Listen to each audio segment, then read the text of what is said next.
everybody. Good afternoon.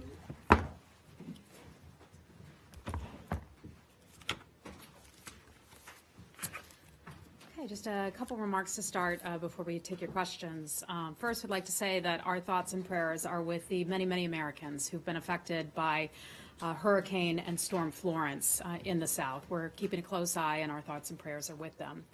In addition to that, we've talked about this over the past few days, and that is the storm Mangkhut, which has affected both China and the Philippines, and want to say that we are saddened by the loss of life, and we are keeping a close eye on that situation as it continues to unfold.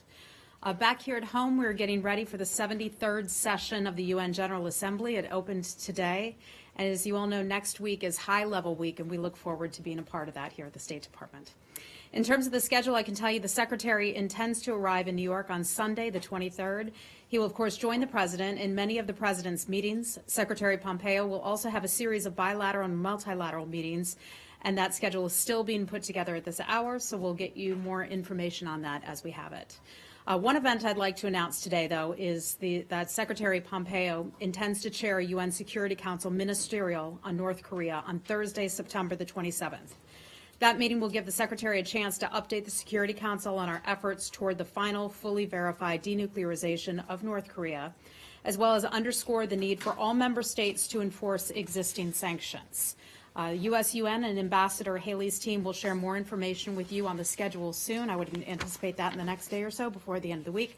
So please stay tuned for any upcoming information on that. In the meantime, our North Korea Special Representative, Steve Biegun, recently returned from Asia. He traveled to the Republic of Korea, China, and Japan last week to discuss the final fully verified denuclearization of North Korea as agreed to by Chairman Kim. On his trip, Special Representative Biegun emphasized the importance of continued coordination on denuclearization, pressure, and also diplomacy. During his productive talks, the ROK, China, and Japan all stressed the common objective of denuclearization and the path forward on achieving that objective. The trip allowed Special Representative Biegun to build strong rapport with his counterparts, which will pave the way for strong cooperation on our mutual and truly the world's objective of denuclearization. I know a lot of you are anxious to get to know Steve Biegun, and I look forward to introducing you to him in the coming days. And with that, I'd be happy to take your questions.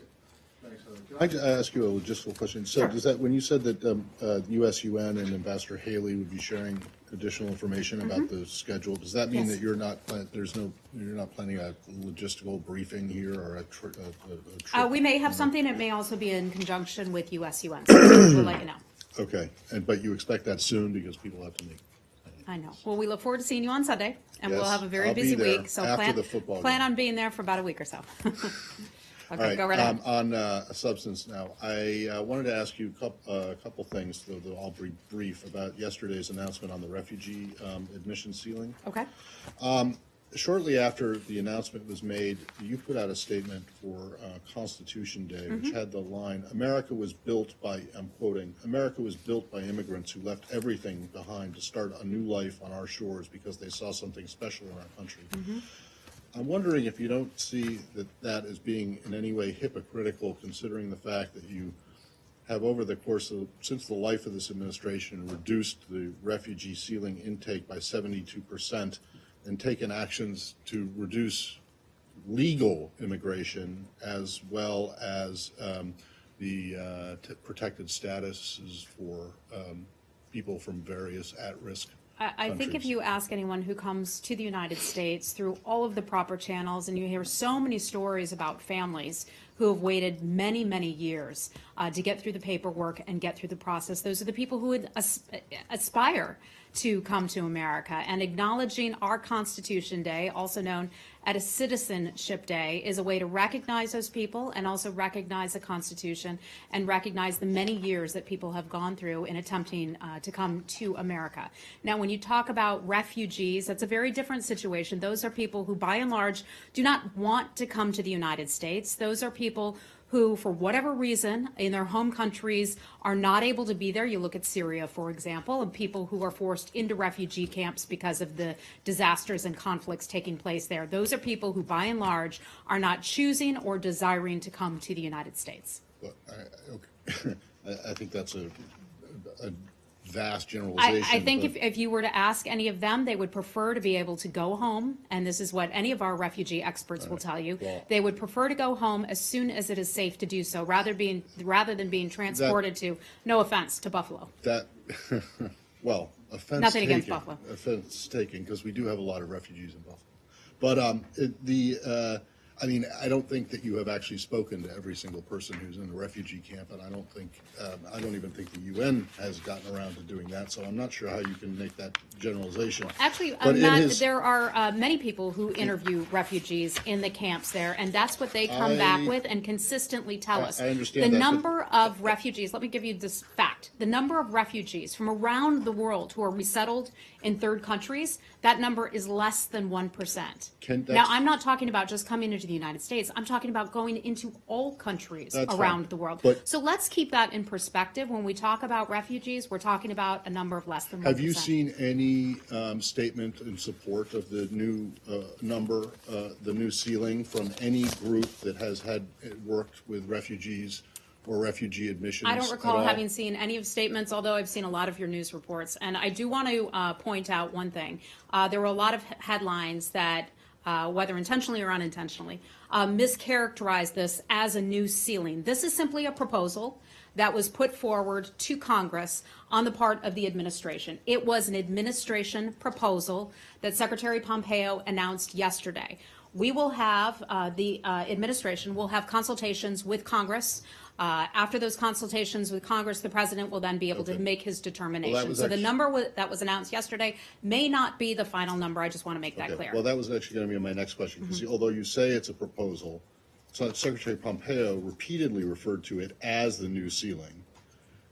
He said, quote, "Some will characterize the refugee ceiling as the sole barometer of America's commitment to vulnerable people around the world." You will see throughout the statements, it says wrong. proposal. Maybe there was one sentence where it didn't say proposal, but nevertheless, Okay. It is a proposal that goes to Congress. An appropriate person from the administration will brief Congress, have those consultations with Congress as is required by law, and then the White House will make the final determination on that number. Okay, but the rest of this, he said that the proposed, okay, I'll add it, so proposed is the sole barometer of America's commitment to vulnerable people around the world. This would be wrong. Okay, fair enough then. Let's take the other things. The reduction of temporary protected status for people from war-torn countries, the elimination temporary protected status, and I of, want to or get, for hold on, natural disasters. hold on, can be for things like natural disasters. And there are some people who've been granted temporary protective status, and that is exactly what that term means. Temporary. It's supposed to be temporary. They were never intended to be in the United States forever. So the U.S. government, and this is primarily out of Department of Homeland Security, but looks at a situation on the ground and then makes a determination as to whether or not it may be safe for people to go back home again. I know some folks here in the United States don't like the idea of that. Some folks here think that we should be simply open borders and allow anyone to come in anytime they want. But when we determine as a U.S. government that something should be temporary, that has a meaning. Well, temporary means temporary. That's fine, but I don't think that people, you're talking about sending people back to, or were at one point talking about sending people back to Yemen, back to Syria, back to places that are clearly not safe to go back to. So temporary or not, it's not that you're trying to get rid of it. And whether it's DHS, it doesn't matter, because it's the entire administration. This refugee proposal is the entire administration. Anyway, let me go on, because so there's that. Can I come back to you so we're not just talking? Let me come back to you on this. Go to Leslie. But Matt, this is. Let me just finish. You and I have This been is my talking. last one. Last one, and then I'm moving on. Okay, I will be happy to come back to you, but this is not the Matt Lee show today.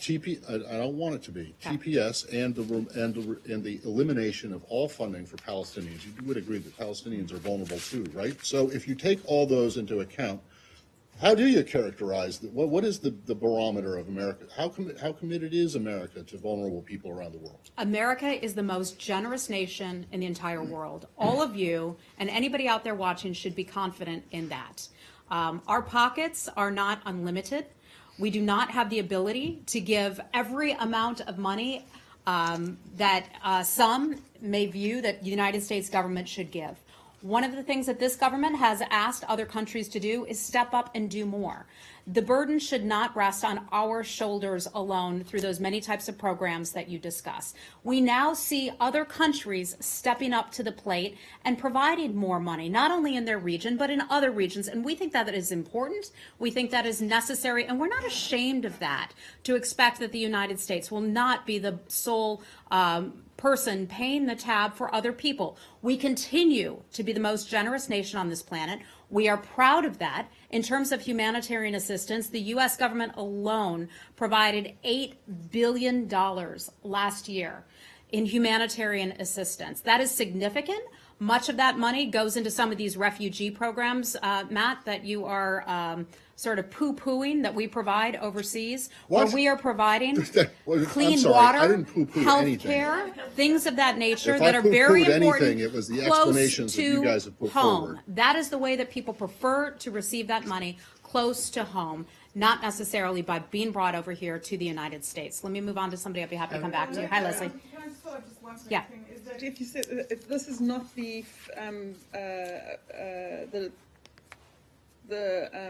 firm number, the final number, is the Secretary then be prepared to go up to as many as 45,000? Well, let me clarify once again. This is an interagency number that, after a significant number of meetings and consultations among the various departments and agencies that make up the interagency, they arrived at this number, and this was something that the Department of State then sent up to Congress.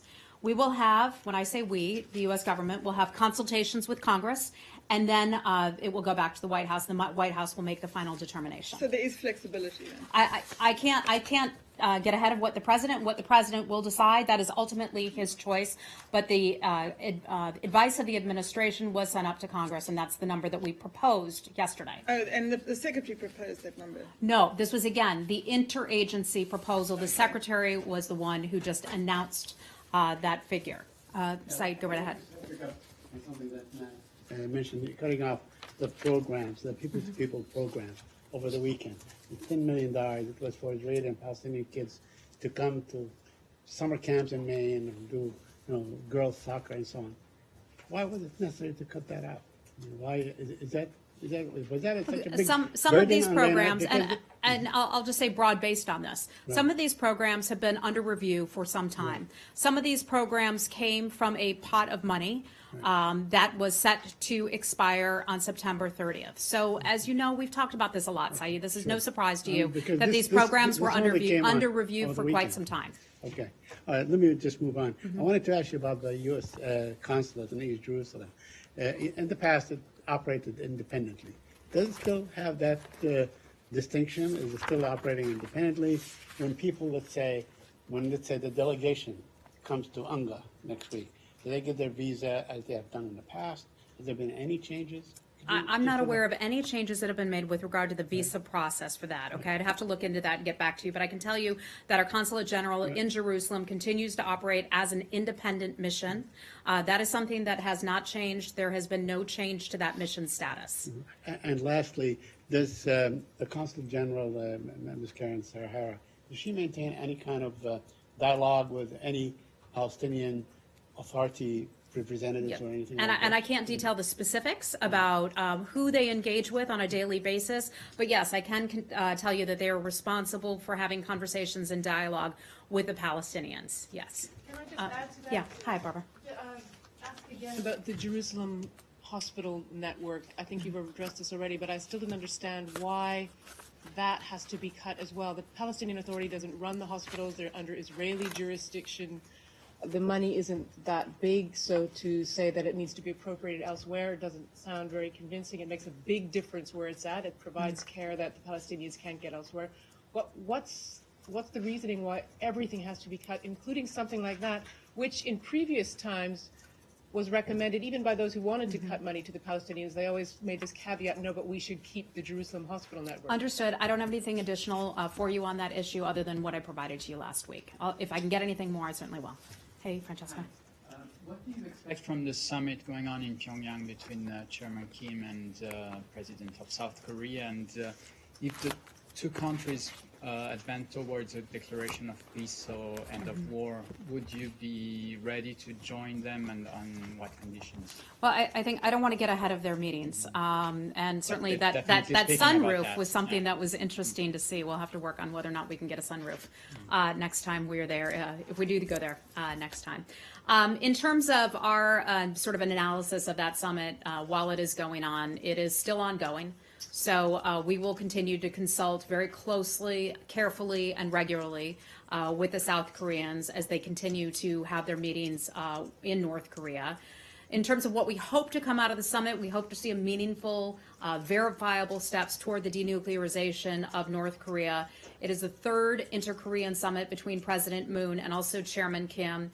It represents, in our view, a historic opportunity for Chairman Kim to follow through on the commitments that he made to President Trump at the Singapore summit, but also the commitments that he made in Panmunjom, with meaningful and verifiable actions toward the final fully verified denuclearization of North Korea. And when I have more for you, I'll certainly let you know. Their meetings are ongoing. Hi. How are you, Nike?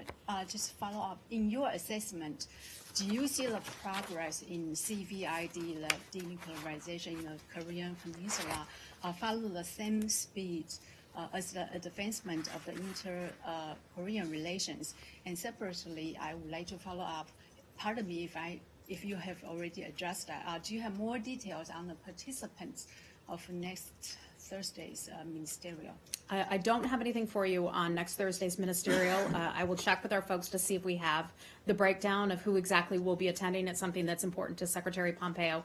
One of the key things that we'll be talking about at the UN, and that is the fully final verified denuclearization of North Korea. So that will be a priority. I'll work to get you more information on that. In terms of the speed of things, the Secretary has talked about how this will be a process. We recognize this. We go into this eyes wide open. We think that there is progress being made when the South Koreans are sitting down with North Korea, when the United States has the opportunity to sit down with North Korea, when other countries that are like-minded, frankly, those countries that have all supported UN Security Council resolutions that have called for the denuclearization of Korea. So we continue to have those conversations, to consult with those other countries closely, and we think it's certainly a good thing that we're sitting down and having conversations and having regular negotiations. Hey, Lori. Hi, how are you? Yesterday's summit between Presidents Erdogan and Putin seems to have had great results. Were you involved in any way, perhaps coordinating with Turkey or pressuring Russia? We were not. I can confirm for you, however, that the Secretary spoke with the Turkish Foreign Minister earlier this morning. I don't have a readout of that call. I haven't had a chance to talk with the Secretary about it, but I can confirm that they spoke.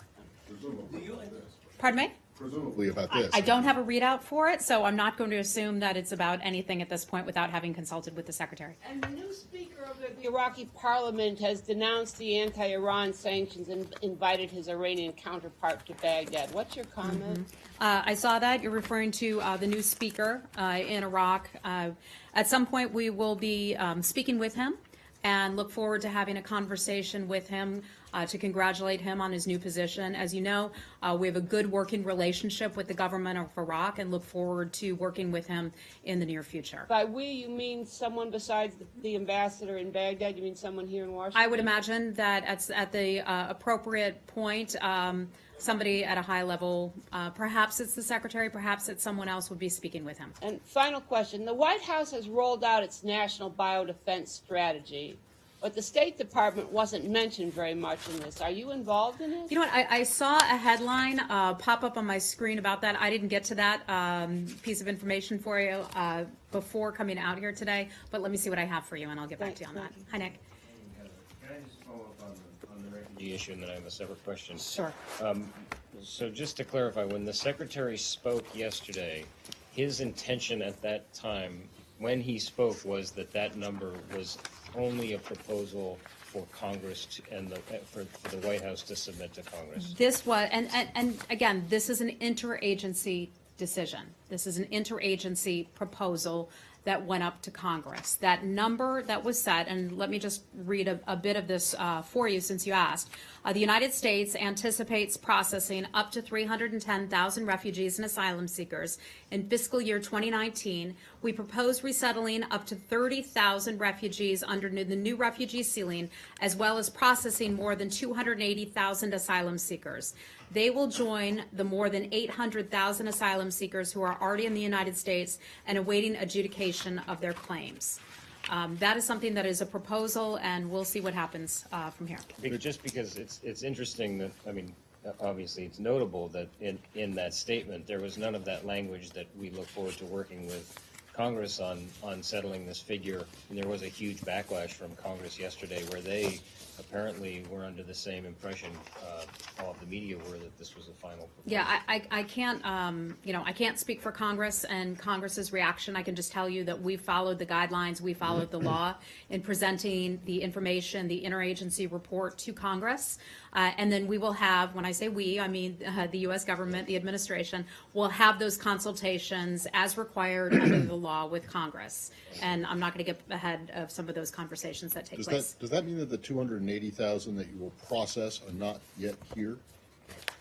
Matt, I'd have to look into that and get back to you on that. And just last one, the 800,000 asylum seekers who are already here, there's no guarantee that they're going to be granted asylum, is there? Well, Matt, that's the number, the approximate number of people who are reflected in the overall backlog between asylum seekers and refugees who haven't made their way through the final vetting or court system. And those people can languish, unfortunately, in the system for many years because we simply don't have the people, the courts don't have the time on the docket to be able to process those people. So we're taking a look, a realistic look at the numbers and a realistic look at the numbers that DHS, Department of Justice, and others can process, and figuring out what we can process annually and trying to come up with a number that can better match our capabilities. Fair enough, but there's no guarantee that these people actually get asylum, right? I don't think that there would be. I don't want to get ahead and speak to that because all of that is up to, the adjudication system and through final vetting procedures. Can I just ask one more question? Yeah, sure, then I'll go over to Abby. Just on a different issue, that the schedule for the Value Voters Summit this Friday lists Secretary Pompeo is speaking. That's an event that normally secretaries of state have shied away from because of its overt political nature. Why did the secretary decide to participate this year? Well, we haven't released our final schedule just yet. But if the secretary chooses to participate in that, he would be speaking about an issue that he's very passionate about, religious freedom, and the importance of human dignity around the globe. And I want to point out that human dignity is not limited, of course, to any specific race, ethnicity, sex, or religion for that matter. You all were here as the secretary held the first ever religious freedom ministerial. It was an event that he was very proud of, with more than 80 delegations from around the world coming. There were people who stood up who had been persecuted back at home, whether they be Uyghurs, whether they be from Iraq, whether they be Jews, Muslims, Christians, you name it, all people who had been subject to religious persecution. If the secretary chooses to speak at the Value Voters Summit, it would be an excellent venue for him to convey the importance of those issues within the administration, but also that falls in line with U.S. values and things that are important to the State Department. It's not political. It's not a Republican or a Democrat message, a Democratic message to speak about the importance of those issues. Okay. Hey, Abby. On that, as far as the backlog of 800,000 asylum seekers. Mm-hmm. So is that something that the administration has sought additional resources on in order to take care of, or in what way are they working to address that backlog if that is a priority? That's a good question and a very valid question. I think some of that would fall under OMB and some of that would fall under DHS as well. So I'm sorry, I don't like to have to refer you to another department or agency, but I just wouldn't have those figures. So I'd refer you to them on that. Yeah. And I'll be really quick. Just, you didn't mention, you wrote the Rohingya in there. Would they be included in terms of? I don't know if they're actually in the secretary's remarks, but of course, that is something that we've talked about a lot here at the State Department, the plight of the Rohingya, and that's one of the issues that I think I've covered the most here, Right. beyond issues like North Korea Exactly. and Syria and things that are And the you've, top of the and issue. you've visited them in I certainly Bangladesh. did, yes. So do you have faith in the Burmese judicial system to hold people accountable for what's happened to them? You know, I think we would, based on the way that they treated the Reuters journalists, I think we would have very serious concerns about the judicial system in Burma. I think what you're getting at is the UN report on that. No. And let me just mention, we're still reading the UN No, report on okay. that overall That's issue. fine. I'm not actually getting at the UN report. I'm getting at the fact that the ICC prosecutor has decided to open an investigation into the treatment of the Rohingya. So I'm assuming from your comments that the Burmese judicial system is not good enough that you would support an ICC investigation into Matt, I'm not going to get, the I know you Rohingya. think you're being cute. I'm not going to get ahead of the process, but let me point out. No one has said that I was cute since my mother when I was about 7 years old. Heather, I'm not being cute. I'm asking you a Matt, damn there's serious a question. serious answer The here. National Security Advisor Yeah. got up last week and trashed the ICC, said it was basically an illegal organization, that it should not be allowed to have any kind of The U.S. government believes that U.S. courts, as it pertains to our citizens, whether it be our civilians or our military, those cases are best handled in the U.S. judicial Yes. system. We don't believe that there's any higher authority as it pertains to Americans than our Supreme Court, That than would our be- own judicial system would here be at home. fine, Now, except to he your talked about the question, entire let me finish. institution Let as me being finish. illegal. Let me finish. Now, to your question about what is the appropriate venue to handle some of these very, very delicate cases that we watch closely and are passionate about. There are different kinds of venues that are options. We have seen in the past where tribunals have been held, in The Hague, for example, but not necessarily in one's home country. I'm not going to get ahead of some of the conversations that are being had here at the State Department and with the UN and others, but it's something that we will certainly take a very close look at, what we believe to be the best venue for handling and adjudicating some of those cases. An ad hoc We will tribunal take might a be look. okay? Matt, I'm not in the position to make policy here. I'm sure you'd like me to be I right would here, love to. right What now, reason? but that is not my job. That's not my proper role. Fair But enough. U.S. government, I can tell you, will take a very close look at what forum, what venue we think is most appropriate for handling these types of very sensitive cases. Thank you. Hey, Jessica. Syria for a minute? To the refugee question, one of the points that the Secretary made during the thing was that the U.S. is going to focus on delivering aid to people closer to their homes and in areas or to reduce the drivers of displacement. And yet, if you look at the situation in Iraq and Syria, the U.S. has cancelled stabilization funding for the Syrians, and they have diverted a lot of the stabilization funding in Iraq to minority groups. So how is the U.S. working towards resolving these Let me pause you right there, because the reason that we are in Syria, what we are doing in Iraq right now is fighting and defeating ISIS. The president just referred to this a short while ago in his comments with President Duda of Poland, where he talked about the success that we are having in pushing back, defeating ISIS. We hope at some point soon, that people who've been displaced from their homes in Syria, for example, can eventually be able to go back home. You are correct in that some of our stabilization funding has been reprogrammed, but that is only because we have been able to get other countries to kick in some money for that. In fact, some of the other countries, including the Saudis and others, who have contributed money to, let's just take Syria, for example, have agreed to contribute more than the U.S. government had ever expected to put into that pot of money. So we're pleased with that. If we can get other countries in the region to kick in and help us out, should the United States, as generous as it is already, be the only country or the chief country to contribute those funds? We think that the concept of burden sharing is not a bad thing, and so some of these disagreements, some of these battles, some of these restructuring and reconstruction can happen best when folks in the region are personally involved and willing to kick in some money. In terms of the funding to Iraq, the UN Stabilization Fund is very short of money now that the US has pulled out, because nobody has stepped in. The Saudis might have contributed about 100 million, is it, in Syria, which is half of what the US withdrew. But the UN Stabilization Fund, which is providing electricity, water in places like Mosul, where you would think getting people back to their homes. Jessica, there's no country that has contributed more to Iraqis, whether they're Iraqi civilians or the Iraqi government. Lori's right there in front of you. I'm sure she can back me up on this, than the United States government. And we did a heck of a job in helping to clear out ISIS that had been entrenched in Mosul, that had been entrenched in the old city of Mosul, in clearing out the old mines, doing the demining, bringing in sanitation, rebuilding schools, and all of that. I'm tremendously proud of the work that we have done. Is there more work that needs to be done there? Yes, but we're in a much different place today than we were a year ago.